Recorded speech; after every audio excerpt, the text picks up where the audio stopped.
Hi friends, welcome to the UPSC PCS forum. आज हम पढ़ेंगे पोस्ट गुप्ता डायनेस्टी के रिगार्डिंग, और इसके पहले हमने 14th नंबर क्वेश्चन देख लिया था। आज हम 15th नंबर क्वेश्चन से देखेंगे। और मैं बोलूँगी कि प्लीज़ फ्रेंड्स, अगर आपने चैनल को शेयर एंड सब्सक्राइब नहीं किया है तो चैनल को जरूर शेयर एंड सब्सक्राइब करें। चलिए स्टार्ट करते हैं 15th नंबर क्वेश्चन से। With reference to the ancient city of Kannauj, which of the following statement are correct. तो कन्नौज के रिगार्डिंग हमें बताना है कौन सा स्टेटमेंट है जो करेक्ट है। पिछले क्लास में हमने देखा था कि कन्नौज जो थी वो राजधानी थी, न्यू कैपिटल थी हर्षवर्धना के। हर्षवर्धना मेनली बिलोंग करता था वर्धना डायनेस्टी से, ठीक है। उसके ब्रदर का नाम था राज्यवर्धना और बहन का नाम था राज्यश्री, ठीक है। और उसका जो जन्म हुआ था वो कहाँ पे हुआ था? थानेश्वर में हुआ था। कन्नौज को काने कुब्ज भी कहा जाता है, ये भी ध्यान रखेंगे। चलिए स्टार्ट करते हैं क्वेश्चन नंबर से। It was well fortified in the 7th century as it was situated on the elevated area of Ganga Yamuna Doab. Second है, its strategic location allowed the movement of soldiers through both lands and water route. Third है, it contained huge amount of iron ore which was used for making arms. हमें बताना है यहाँ पे कौन सा जो ऑप्शन है वो करेक्ट है रिगार्डिंग द कन्नौज। तो पहला जो है ये बिल्कुल सही बात है कि वो वेल फोर्टिफाइड था 7th सेंचुरी में, और ये सिचुएटेड था कहाँ? गंगा यमुना दोआब में, तो बिल्कुल सही बात है। सेकंड जो है, इसका स्ट्रेटेजिक लोकेशन जो है ये क्या करता है? अलाउ करता है लैंड और वाटर मूवमेंट के लिए, वाटर रूट से मूवमेंट के लिए, तो ये भी बिल्कुल सही बात है। लेकिन जो थर्ड ऑप्शन वो इनकरेक्ट है, क्योंकि यहाँ पे ह्यूज अमाउंट में आयरन और नहीं मिलता है, ठीक है। मगधा के पीरियड में हमने देखा था कि जो गैंगेटिक प्लेन थी वहाँ पे हमें ह्यूज अमाउंट में आयरन देखने को मिलता है। आयरन का इंपॉर्टेंट रोल होता है किस चीज़ में? फॉरेस्ट के कटिंग में, ठीक है। तो ह्यूज अमाउंट में आयरन और नहीं मिलता है, जिसका यूज जो है आर्म्स को बनाने में किया जाता है। ऑप्शन नंबर थर्ड जो हो जाता है हमारा इनकरेक्ट, और उसके थर्ड इनकरेक्ट होने के साथ ही हमारे स्टेटमेंट 1 और 2 जो हो जाता है वो करेक्ट हो जाता है। ऑप्शन ए हो जाता है करेक्ट। फोर्टिफिकेशन हो जाता है, plains was more difficult but Kannauj was situated. तो आपको पता है कन्नौज प्लेन्स पे लोकेटेड था, लेकिन थोड़ा सा एलिवेटेड रीजन था, इसलिए उसका फोर्टिफिकेशन पॉसिबल था। लोकेटेड था ये गंगा यमुना के दोआब में 7th सेंचुरी में, तो इसीलिए ईस्टर्न और वेस्टर्न विंग्स को मतलब अच्छे से कंट्रोल किया जाता था दोआब पे, और ये अच्छा रोड प्रोवाइड करता था कनेक्टिविटी का लैंड और वाटर के through. There was not any source of iron near the city of Kannauj. 16th number question देखेंगे। द चाइनीज रूलर युएनसांग को युआन च्वांग भी कहते हैं, ध्यान रखेंगे। मैंने वैसे पिछले क्लास में आपको एक निमोनिक्स रहता है एच, तो यहाँ पे आप कंफ्यूज नहीं करेंगे, यहाँ पे निमोनिक्स काम नहीं करेंगे। युआन च्वांग भी उनको कहा जाता था। Who visited India, recorded the general condition and culture of India at that time. In this context which of the following statement are correct? The roads and river were completely immune from robbery. As regards punishment for offense, ordeals by fire, water and poison were the instrument for determining the innocence or guilt of person. The tradesmen had to pay duties at ferries and barrier station. हमें बताना है यहाँ पे कौन सा जो है वो स्टेटमेंट करेक्ट है। अब पिछले क्लास में हमने देखा था कि वो इम्यून नहीं था, रॉबरी वहाँ पे काफ़ी होता था। हर्षा के पीरियड में रॉबरी काफ़ी होता था, ये हमें पता चलता है विनसांग के टेक्स्ट से, रिकॉर्ड से। ऑप्शन फर्स्ट जो होता है, स्टेटमेंट जो फर्स्ट हो जाता है हमारा इनकरेक्ट हो जाता है, स्टेटमेंट सेकंड और थर्ड जो है वो करेक्ट हो जाता है। तो इसका ऑप्शन जो हमारा बी हो जाता है करेक्ट। देख लेते हैं एक बार एक्सप्लेनेशन में। वेंसाक के अकाउंट से हर्षा पीरियड के अकाउंट हमें पता चलता है। लॉ ऑर्डर हमने देखा था पिछले क्लास में कि वो अच्छे से मेंटेन नहीं था। ऑर्डर्स किसके द्वारा किया? फायर, वाटर और पॉइजन्स के द्वारा वेर एम्प्लॉयड, और ये इसमें क्या हेल्प करते थे? इनोसेंस और गिल्ट को पता करने के लिए। सीवियर पनिशमेंट इन्फ्लिक्ट किया जाता था क्राइम्स के लिए, और he was robbed of his belonging. वेंसा को भी रोब्ड किया गया था, ठीक है। 17th नंबर क्वेश्चन देख लेते हैं। Consider the following assertion and reason and choose the correct code।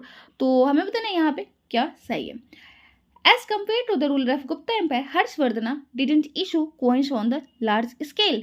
He started the feudal practice of rewarding and paying officer with grants of land. So हमें बताना है यहाँ पे कौन सा स्टेटमेंट जो है वो करेक्ट है।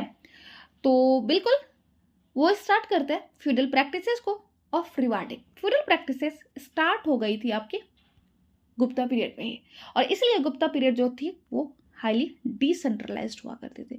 और यही फ्यूडलिज्म जब स्वतंत्र होने लगे थे, जो फ्यूडलिस्टिक स्ट्रक्चर मतलब अलग अलग जो फ्यूडल स्टेट होते हैं वो अलग अलग स्वतंत्र होने लगते हैं, तो ये रीजन बनता है डिक्लाइन का, गुप्ता एम्पायर का डिक्लाइन का रीजन बनता है।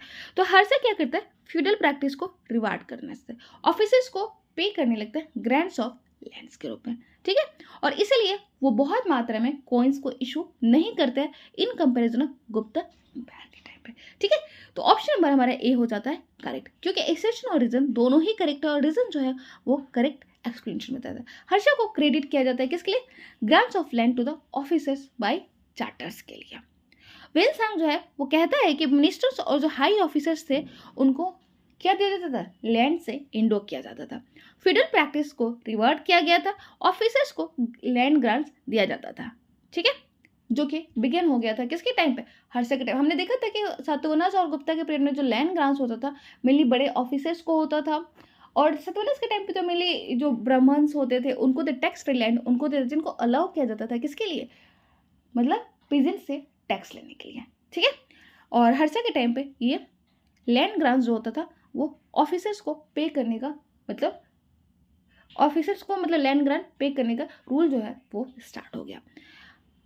और इसी वजह से हर्षा जो है बहुत सारे कॉइन्स को इशू नहीं करता है, ठीक है। 18th नंबर आप क्वेश्चन देख लेते हैं, और ये मैच ऑफ द फॉलोइंग हमें बताना है, चूज द करेक्ट ऑप्शंस बताने हैं, कौन किससे रिलेटेड। संधि विग्रह, नगर श्रेष्ठी, सार्थवाह, प्रथम कुलिका, minister of war and peace, leader of merchant caravan, chief bankers of the city, chief craftsman. हमें बताना है कौन सा स्टेटमेंट जो है वो करेक्ट है। संधि विग्रह क्या होता है, वो होता है minister of war and peace, उसको बोलते हैं संधि विग्रह। नगर श्रेष्ठी कौन होता है, तो नगर श्रेष्ठी से नगर से भी हमें पता चल रहा है कि वो कहीं ना कहीं सिटी से रिलेटेड है, तो चीफ बैंकर होता है। चीफ बैंकर जो होता था सिटी का उसको बोलते थे नगर श्रेष्ठी। सार्थवाह किसको बोलते थे, तो सार्थवाह जो होता था वो होता था मर्चेंट, जो लीडर जो कैरावंस होता था उसका लीडर जो होता था वो सार्थवाह होता था। और प्रथम कुलिका चीफ क्राफ्ट्समैन को बोलते थे। ऑप्शन नंबर 1 हो जाता है हमारा करेक्ट। हर्षा के टाइम पे जो पीपल्स होते थे वो 2 पोस्ट को होल्ड कर सकते थे।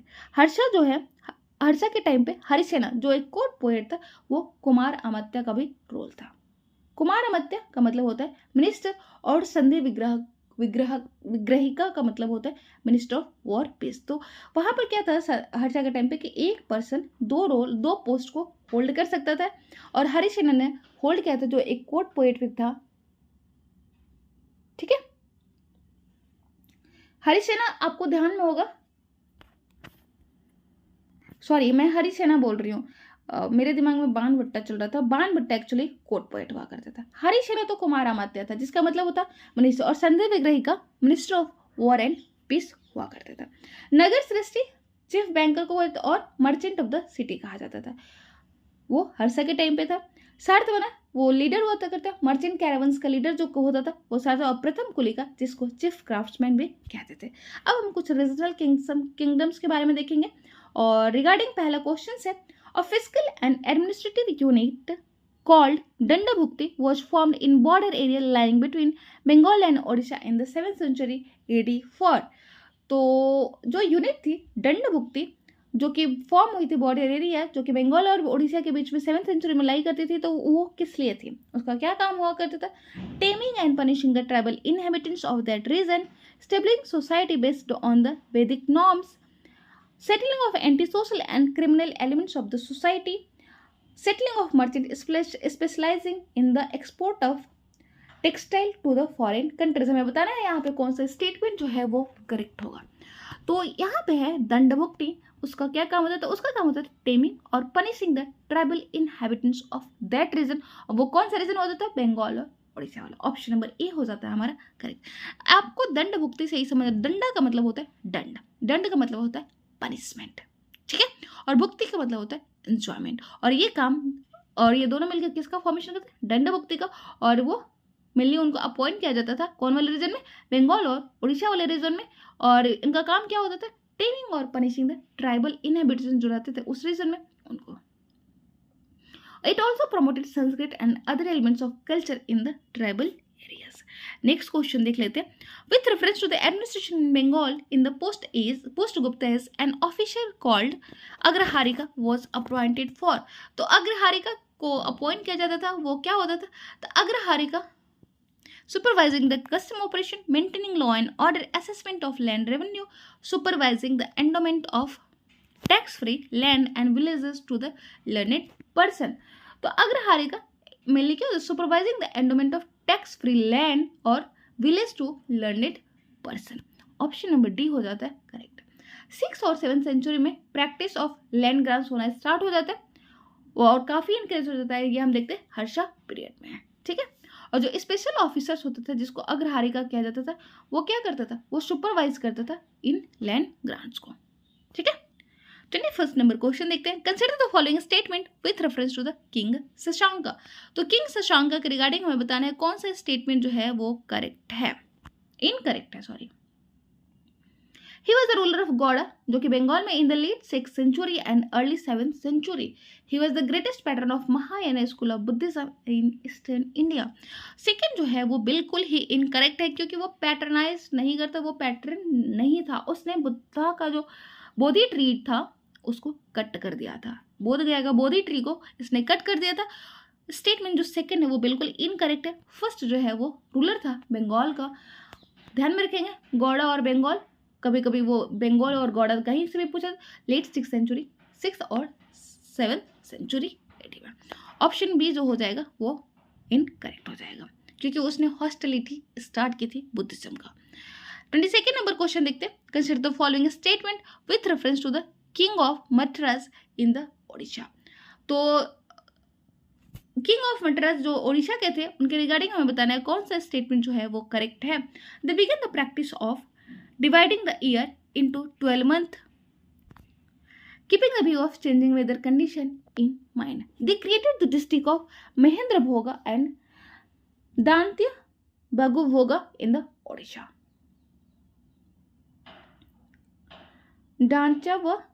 Dantiago Bhoga. They made an endowment called Agraharas for supporting religious and educational activities of the Brahmana. हमें बताना है यहाँ पे कौन सा स्टेटमेंट जो है वो मठराज ऑफ ओडिशा के रिगार्डिंग सही है. तो ये तीनों ही स्टेटमेंट करेक्ट है क्योंकि उन्होंने स्टार्ट कर दिया था dividing the year on the basis of changing weather condition. बिल्कुल सही है. क्रिएट करते डिस्ट्रिक्ट ऑफ महेंद्र भोगा और गु भोगा ओडिशा में. They made endowment called Agrahara for supporting religious and educational activities of the ब्राह्मणा. ये भी बिल्कुल सही बात है. हमारा 1, 2, 3 जो ऑप्शन है वो तीनों ही सही है. एक बार एक्सप्लेनेशन भी हम देख लेते हैं. तो मठराज जो कि कहाँ पे थे, कहाँ से? ओडिशा के थे. In the middle of 5th century middle में प्रैक्टिस करते ईयर्स को डिवाइड करने में 12 months में, और जो कि बेस्ड था मेनली वेदर की कंडीशन पे और एग्रीकल्चर ऑपरेशन के लिए ये बिल्कुल ही सही था. ठीक है. बाकी हमने देख लिया था, सेम ही है आपका एक्सप्लेनेशन. 23rd नंबर क्वेश्चन है with reference to the history of Bengal in the 4th and 5th century AD which of the following statement are incorrect. तो कौन सा स्टेटमेंट जो है इनकरेक्ट है regarding the history of Bengal 4th century और 5th century के regarding? तो the deltaic portion of the river Brahmaputra and Ganga was referred as Samatata and it was surrounded by the state of Vanga in the west. 6th century AD, it was ruled by King Shama Hardeva, who issued large number of the gold coins. The ruler of Samtata and Vanga were ardent supporters of the Jainism. हमें बताना है यहाँ पे कौन सा जो statement है वो इनकरेक्ट है. तो डेल्टाइक पोर्शन जो था रिवर ब्रह्मपुत्र और गंगा का उसको समताता कहा जाता था. ये ध्यान में रखेंगे. और सराउंडेड था by the state of Vanga in west में. तो वेस्ट में वो वंगा स्टेट से सराउंडेड था और रूल किया जाता था ये सामा हरदेवा के साथ द्वारा, जिसने इशू किया था large number of gold 6th century AD के टाइम पे. ये भी सही है. रूलर्स जो समताता के थे, समताता मतलब जो गंगा और ब्रह्मपुत्र के डेल्टाइक पोर्शन में थे वो, और वंगा के वो आर्डेंट सपोर्टर थे जैनिज्म के? नहीं, बिल्कुल गलत है. ऑप्शन नंबर 3 हमारा इनकरेक्ट हो जाता है. स्टेटमेंट 1 और 2 जो हो जाता है वो सही हो जाता है क्योंकि वो डिफरेंट रिलीजियस सेक्ट्स को फॉलो करते हैं बुद्धिज्म जो था उनमें से एक था, जैनिज्म के आर्डेंट सपोर्टर वो नहीं थे। 24th नंबर क्वेश्चन देख लेते हैं। During the 7th century AD, the territories of South, East and Central Bengal were ruled by the state of खड़गस, Loknath, रतज, और इसके रिगार्डिंग कौन सा स्टेटमेंट जो है उनके एडमिनिस्ट्रेशन के रिगार्डिंग करेक्ट है? All of them were involved in expansion of cultivation and rural settlement. They made endowment called Agraharas for supporting religious and educational activities of the Brahmanas. Prakrit was the main language of these kingdoms. तो हमें बताना है यहाँ पे कौन सा statement जो है वो करेक्ट है। तो प्रकृत जो था उनका मेन लैंग्वेज नहीं था, ये गलत है। बाकी हमने जस्ट देखा कि वो इंडोमेन जिसको कहा जाता था अग्रहारस, और उसका काम क्या होता था, सपोर्ट करता था रिलीजियस और एजुकेशनल एक्टिविटीज ऑफ द ब्राह्मण। ये बिल्कुल सही है। और सब इन्वॉल्व थे कल्टिवेशन और रूरल सेटलमेंट को एक्सपेंड करने के लिए। तो ऑप्शन जो हमारा ए हो जाता है करेक्ट, क्योंकि स्टेटमेंट फर्स्ट और सेकंड जो है वो करेक्ट है। एक्सप्लेनेशन देख लेते हैं। स्टेट ऑफ जो खड़गस था वो स्वर्ड्समैन इन ढाका रीजन, लोकनाथा ब्राह्मणा फ्यूडेटरी हुआ करती थी, रतज बोथ इन कोमिला रीजन। लोकनाथा और रतज जो कि दोनों ही कोमिला रीजन से थे, और ये साउथ ईस्ट और सेंट्रल बंगाल से बिलोंग करते थे। इशू किए थे लैंड ग्रांट 6th और 7th सेंचुरी में। ओडिशा किंग्स के साथ ही ये क्रिएट किए थे अग्रहारास को, और उनका मेन काम क्या होता था, मेंटेन करना, सुपरविजन करना लैंड ग्रांट्स को मॉन्क्स और ब्राह्मणा के बीच में, ठीक है। और उनका मेन लैंग्वेज संस्कृत हुआ करता था, ना कि प्राकृत हुआ करता था। 25th नंबर क्वेश्चन देख लेते हैं। Consider the following statement with reference to the administration of land in the 7th century AD of Bengal. इनमें से कौन सा स्टेटमेंट जो है वो करेक्ट है? Land was under the position of individual families. The sale and purchase of the land was in control of local communities, dominated by leading artisans, merchants, landowners, scribes. The communities were entitled to tax and also possessed rights over waste and fallow land. So हमें बताना है यहाँ पे कौन सा जो statement है वो करेक्ट है। तो लैंड जो था वो पोजीशन था किसका, इंडिविजुअल फैमिली का, लेकिन उसका जो सेल और परचेज था वो कंट्रोल में था लोकल कम्युनिटीज के द्वारा। जो रोल जो डोमिनेट करता था लीडिंग आर्टिजन्स के द्वारा, मर्चेंट्स के द्वारा, लैंड ऑनर्स के द्वारा और स्क्रिब, ये दोनों ही स्टेटमेंट जो है आपका वो करेक्ट हो जाता है, ठीक है। थर्ड स्टेटमेंट जो है वो हमारा इनकरेक्ट हो जाता है, क्योंकि किंग का राइट होता था वेस्ट और फॉलो लैंड्स के ऊपर। ऑप्शन नंबर हमारा 1 ए जो हो जाता है वो करेक्ट हो जाता है। स्टेटमेंट 1 और 2 जो होता है वो करेक्ट होता है, ठीक है। 26 नंबर क्वेश्चन देख लेते हैं। Consider the following statement with reference to the Kamarupa kingdom. Kamarupa kingdom, अब ध्यान रखेंगे असम के रिगार्डिंग बात किया जा रहा है। यहाँ पे स्टेटमेंट हमें बताना है कौन सा इनकरेक्ट है। The rulers of this kingdom adopted the title of Varman which symbolizes एक second symbolizes a warrior. Until the 8th century AD, the use of Sanskrit and art of writing was not known to the people in Kamarupa kingdom. The ruler of Kamarupa kingdom strengthen their position through land grants to the Brahmanas. हमें बताना है कौन सा statement जो है वो incorrect है। तो जो पहला है, the rulers of kingdom adopted the title of Varman which symbolizes a warrior. ये बिल्कुल सही बात है, क्योंकि वो कामरूपा का जो किंगडम थे वो एडॉप्ट करते हैं वर्मन टाइटल को, जो सिंबलाइज करते हैं as a warrior. Until the 8th century, नहीं 6th सेंचुरी एडी तक ही लोगों को संस्कृत के बारे में पता थी। 6th सेंचुरी एडी तक वो संस्कृत के लिए अवेयर थे। सेकंड जो ऑप्शन हो जाता है हमारा इनकरेक्ट हो जाता है। रूलर जो थे कामरूपा के वो स्ट्रेंथन करते पोजीशन, अब कैसे, लैंड ग्रांट्स देकर ब्राह्मणास को। ऑप्शन नंबर 1 और 3 जो है वो करेक्ट है। सेकंड स्टेटमेंट जो है वो इनकरेक्ट है, क्योंकि वहां पे लिखा हुआ है कि वो अवेयर नहीं थे संस्कृत से, लेकिन वो अवेयर थे। 27th नंबर क्वेश्चन देख लेते हैं। With reference to the Indian history which of the following pair बोल रही हूँ, following are essential elements of the feudal system. तो इसके रिगार्डिंग हमें बताना है कौन सा स्टेटमेंट जो है वो इसेंशियल एलिमेंट्स है फ्यूडल सिस्टम का। A very strong centralize political authority and very weak provincial और local political authority, emergence of administrative structure based on the control and position of land, creation of land lord vassal relationship between the feudal lord and his overlord. तो एक चीज ध्यान में रखेंगे कि मौर्यंस के time पे तो हमें ऐसा कोई फ्यूडलिज्म के बारे में पता नहीं चलता है ना, क्योंकि वो सेंट्रलाइज सिस्टम थी, ठीक है। और वहाँ के जो भी गवर्नर, जो भी प्रोविंसेस थे, वो डायरेक्टली किसके रिस्पॉन्सिबल हुआ करते थे? अकाउंटेबल डायरेक्टली किंग्स को रिस्पॉन्सिबल हुआ करते थे। लेकिन ये फ्यूडलिज्म का कंसेप्ट हमने कब देखा है? जब गुप्ता पीरियड में जब डिसेंट्रलाइज फॉर्म होता है एडमिनिस्ट्रेशन का, तब हमें देखने को मिलता है वहाँ पे फ्यूडलिस्टिक कॉन्सेप्ट के बारे में। तो बिल्कुल गलत बात है ये, स्ट्रॉन्ग सेंट्रलाइज पॉलिटिकल अथॉरिटी नहीं होना चाहिए। ऑप्शन नंबर फर्स्ट हो जाता है करेक्ट, और ये आपका तो आंसर सही ही होना चाहिए क्योंकि हमने बहुत डिस्कस कर लिया इसके बारे में। Emergence of administrative structure based on the control and position of land, बिल्कुल सही बात है। Creation of land vassal relationship, और ये हम गुप्ता पीरियड से ही पढ़ते रहते हैं कि लैंड और वसाल का एक रिलेशनशिप स्टार्ट हो जाता है फ्यूडल लॉर्ड और ओवर लॉर्ड के बीच में।